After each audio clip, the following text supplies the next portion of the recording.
પીપલગના સ્થાનિકોએ એનએચએઆઈ હાય હાયના નારા લગાવીને વિરોધ વ્યક્ત કર્યો છે.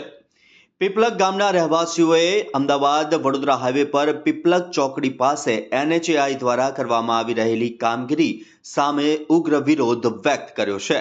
ગ્રામજનોએ એનએચએઆઈ હાય હાયના નારા લગાવીને કામગીરી તરત રોકવાની માંગણી કરી હતી. મળી રહેલી માહિતી મુજબ પીપલગ ચોકડી વિસ્તારમાંથી પસાર થતા હાઈવે પર સર્વિસ રોડ બનાવ્યા વગર મેટલ બીમ સીધું ક્રેશ બેરિયર સ્થાપિત કરવાનું કામ શરૂ કરવામાં આવ્યું છે, જેના કારણે ગામમાં દાખલ થતા અને બહાર જતા વાહનોને ભારે હાલાકીનો સામનો કરવો પડી રહ્યો છે. તો ગ્રામજનોએ જણાવ્યું કે સર્વિસ રોડ વિના ક્રેશ બેરિયર મુકાશે તો અકસ્માતનો ભય વધશે અને ટ્રાફિકની અવરજવર પણ અસરગ્રસ્ત બનશે. ગ્રામજનોની માંગ છે કે પ્રથમ સર્વિસ રોડનું કામ પૂર્ણ કરવામાં આવે અને બાદમાં ક્રેશ બેરિયર લગાવવામાં આવે. શેનો વિરોધ એટલે એકદમ તાત્કાલિક રેલિંગ મારવા માંડી છે. અંદર જવા માટેનો કોઈ રસ્તા જ નહીં. પેક કરી દે તો જવું કઈ રીતના? અને આ મહાદેવ છે, મંદિર છે, 700-800 વર્ષ જૂનું છે. અહીંયા આગળ શ્રદ્ધાળુઓ જે લોકો આવતા હોય છે એમને કેટલી શ્રદ્ધાથી આવતા હોય એમને બી બંધ કરીએ.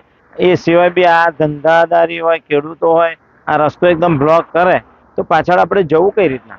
વિધાઉટ પરમિશન કશું કોઈ કયા પૂછ્યા વગર સવારમાં સીધું મારવાનું ચાલુ કરી દે તો હવે આવું તો કઈ રીતના ચાલે? તમારી માંગ શું છે?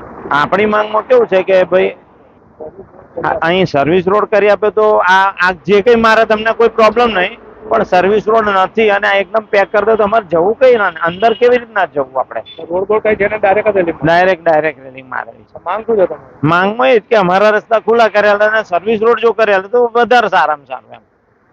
આ રીતની બધાની માંગ છે અને ધંધા ઘણા બધા ધંધા બી હોય. આ ખેડૂતોને અંદર જવું તો કઈ રીતના જવું?